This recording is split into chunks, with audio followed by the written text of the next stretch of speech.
Stocks या mutual fund, ये दोनों एवेन्यूज आपको कंफ्यूज तो करते होंगे, है ना।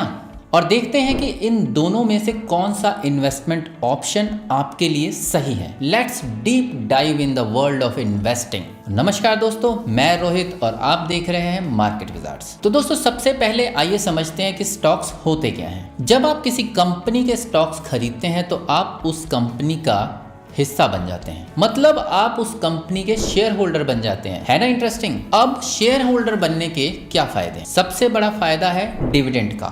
ये होता है कंपनी की तरफ से प्रॉफिट का एक हिस्सा जो कंपनी आपको देती है, और ये मिलता है आपको टाइम टू टाइम। दूसरा फायदा है कैपिटल एप्रिसिएशन या कैपिटल गेन का, मतलब अगर कंपनी ग्रो करती है तो उसकी मार्केट वैल्यू बढ़ती है, तो आपके शेयर्स की वैल्यू भी बढ़ेगी। और ऑब्वियस है कि जब आप उनको बेचेंगे तो प्रॉफिट कमाएंगे, मतलब पैसा ही पैसा।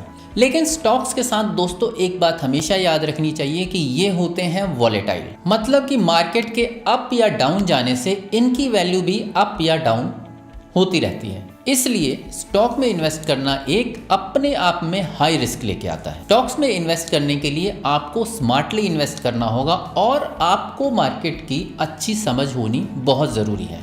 तो अगर आप लॉन्ग टर्म में अच्छा रिटर्न कमाना चाहते हैं और रेडी हैं हाई रिस्क लेने के लिए, तो स्टॉक एक अच्छा ऑप्शन है। बस याद रहे कि रिसर्च करना और वाइजली इन्वेस्ट करना स्टॉक्स के लिए बहुत जरूरी है। वही म्यूचुअल फंड एक तरह के पूल्ड इन्वेस्टमेंट व्हीकल होते हैं, मतलब कि जब आप किसी म्यूचुअल फंड में इन्वेस्ट करते हैं तो आप उस म्यूचुअल फंड के शेयर्स खरीदते हैं, आपके और अदर इन्वेस्टर्स के पैसे को मिलाकर। एक फंड मैनेजर जो कि प्रोफेशनल होता है उस पैसे को अलग अलग सिक्योरिटीज या शेयर्स में इन्वेस्ट करता है। अब ये सिक्योरिटीज स्टॉक्स, बॉन्ड्स कुछ भी हो सकते हैं। अब सोचिए जरा कि एक अकेले इन्वेस्टर के लिए डाइवर्सिफाई पोर्टफोलियो बनाना और उससे रिटर्न निकालना कितना चैलेंजिंग हो सकता है। लेकिन म्यूचुअल फंड के जरिए आप उस प्रोफेशनल जो फंड मैनेजर है उसकी एक्सपर्टीज का फायदा उठा सकते हैं, जिसका काम है मार्केट ट्रेंड और अपॉर्चुनिटीज पे नजर रखना। इसका मतलब है बेटर रिस्क मैनेजमेंट और बेटर रिटर्न। लेकिन म्यूचुअल फंड में इन्वेस्ट करते समय एक चीज का ध्यान जरूर रखें, और वो है मैनेजमेंट फीस। जी हाँ, फंड मैनेजर अपनी सर्विसेज के लिए कुछ फीस चार्ज करता है जो आपके इन्वेस्टमेंट रिटर्न को प्रभावित करती है। इसलिए जब भी आप म्यूचुअल फंड को चूज करें तो इस फी का विशेष ध्यान रखें। और हाँ, फंड की पास्ट परफॉर्मेंस देखना बिल्कुल ना भूलें। पर दोस्तों, अब सिलेक्शन की बात करें तो कुछ मेन पॉइंट्स को ध्यान में रखना बहुत जरूरी है, और वो है control, diversification, cost and expertise. अब आइए एक एक करके इन सब को समझते हैं।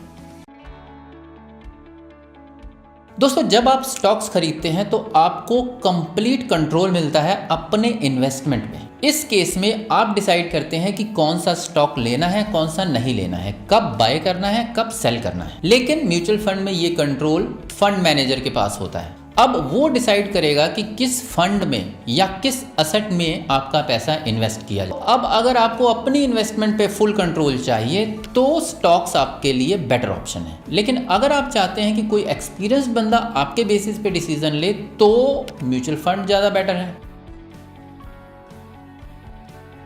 एक सिंगल स्टॉक को खरीदना रिस्कियर हो सकता है क्योंकि आपका सारा पैसा एक पर्टिकुलर स्टॉक पे लगा होता है और सिर्फ एक कंपनी पे डिपेंड करता है। यही म्यूचुअल फंड आपको एक साथ कई एसेट्स में इन्वेस्ट करने का मौका देता है, जिससे होता क्या है, आपका रिस्क डिस्ट्रीब्यूट हो जाता है across different sectors and assets. इसलिए अगर आप रिस्क को कम करना चाहते हैं और डाइवर्सिफिकेशन चाहते हैं अपने पोर्टफोलियो में, तो म्यूचुअल फंड आपके लिए एक बेस्ट ऑप्शन है। स्टॉक्स में इन्वेस्ट करते समय आपको एक ब्रोकरेज फीस देनी पड़ती है अपने हर ट्रांजैक्शन पे। ये जनरली कम होती है। म्यूचुअल फंड में आपको management fees, exit load, entry load, अलग अलग एडिशनल कॉस्ट को बियर करना पड़ता है, जो कि ऑब्वियसली आपके रिटर्न को इम्पैक्ट करता है। तो अगर आप एक कॉस्ट कॉन्शियस इन्वेस्टर हो तो भाई स्टॉक्स आपके लिए बेटर है। अब स्टॉक मार्केट में इन्वेस्टमेंट के लिए आपको मार्केट की डीप अंडरस्टैंडिंग और एक अच्छा खासा रिसर्च बेस होना चाहिए। तो अगर आप एक न्यूबी इन्वेस्टर हैं और आपके पास बिल्कुल टाइम नहीं है रिसर्च करने का, तो म्यूचुअल फंड एक बेटर ऑप्शन हो सकता है, क्योंकि म्यूचुअल फंड में जो फंड मैनेजर होता है वो मार्केट का रिसर्च एंड एनालिसिस करके आपके पैसे को सूटेबल जगह पर लगाता है। रुको भाई, इतना ही नहीं, हर सिक्के के दो पहलू होते हैं। अब जाते जाते कुछ कमियां भी देख लेते हैं।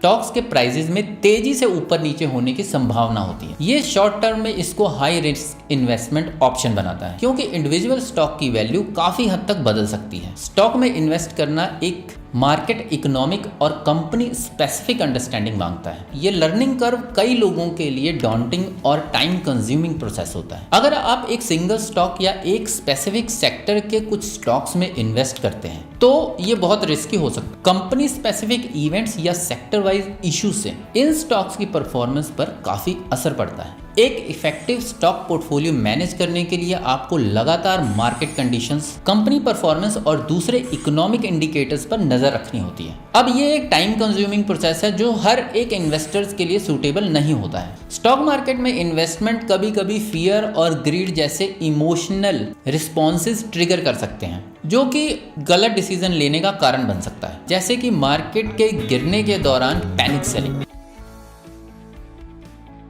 म्यूचुअल फंड टिपिकली कई तरह की फीस के साथ आते हैं, जैसे कि मैनेजमेंट फीस, एडमिनिस्ट्रेशन और कभी कभी परफॉर्मेंस फीस भी, जो वक्त के साथ आपके रिटर्न को कम कर सकते हैं। कभी कभी म्यूचुअल फंड में ओवर डाइवर्सिफिकेशन के साथ जो आपका रिटर्न है वो डाइल्यूट हो सकता है, खास करके तब जब फंड्स बहुत सारे कम परफॉर्मेंस वाले एसेट्स को होल्ड करता है। म्यूचुअल फंड में इन्वेस्ट करने वाले जो इन्वेस्टर्स हैं वो ये बिल्कुल तय नहीं कर सकते कि जो फंड मैनेजर है वो कौन से स्टॉक्स या असेट्स में बाय या सेल कब करेंगे या नहीं भी करेंगे। अब ये उन लोगों के लिए फ्रस्ट्रेटिंग हो सकता है जो अपने इन्वेस्टमेंट पर डायरेक्ट कंट्रोल चाहते हैं। सभी म्यूचुअल फंड्स मार्केट को आउट परफॉर्म नहीं करते। एक म्यूचुअल फंड का परफॉर्मेंस लार्जली उस म्यूचुअल फंड के मैनेजर के एक्सपर्टीज या परफॉर्मेंस पर डिपेंड करता है, और इसीलिए कभी कभी ये मार्केट एवरेज से कम रिटर्न दे सकता है, खास करके जब हम फीस को अकाउंट में लेते हैं। Mutual funds capital gain distribution कर सकते हैं जो कि टैक्सेबल है, चाहे इन्वेस्टर्स ने फंड के शेयर्स को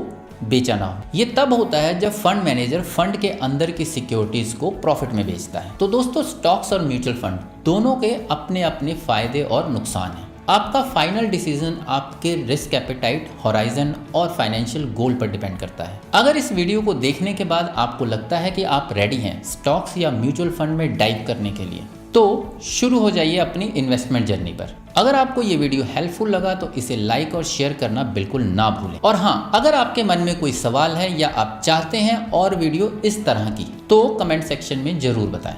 पर मार्केट विजार्ड को सब्सक्राइब करना बिल्कुल ना भूलें for more such insightful content. मिलते हैं अगली वीडियो में, तब तक के लिए नमस्कार एंड हैप्पी इन्वेस्टिंग।